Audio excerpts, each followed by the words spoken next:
The Mexican cartels employ a diverse and sophisticated array of methods to ship and receive illegal drugs, constantly adapting to law enforcement efforts. Their operations are global, with significant reach into the United States, Europe, and Asia. One of the primary methods involves overland routes across the U.S.-Mexico border.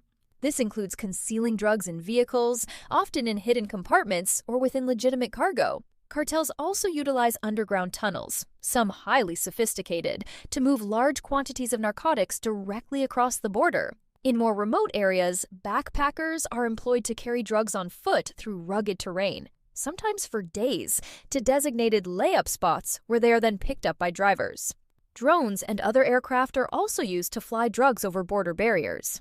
Maritime smuggling is another crucial method. Cartels use various types of vessels, including speedboats, fishing boats, yachts, and even semi-submersible and submersible crafts, which are difficult to detect. These vessels transport drugs from South America to Mexican ports, and then onward to the United States, or directly to other international markets. Some cartels, like the Jalisco New Generation Cartel, CJNG, have gained control over critical Mexican ports, facilitating their access to global drug supply chains. They also use containerized illicit cargo, where drugs are hidden within legitimate shipping containers, often without the knowledge of the sender or consignee. Air transport, though less frequently detailed in open sources, also plays a role, particularly for high-value shipments or to reach more distant markets. The Sinaloa Cartel, for instance, has developed extensive trafficking networks spanning the Americas, Europe, and Asia.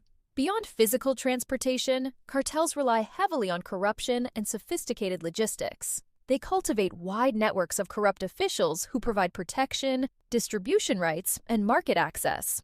They also outsource logistics and money laundering to independent networks to maintain a lower profile. Once drugs enter the United States, local groups and street gangs manage retail-level distribution. The cartels are also adept at sourcing precursor chemicals for synthetic drugs, like fentanyl and methamphetamine, from countries like China, India, and Turkey, manufacturing these drugs in clandestine laboratories in Mexico.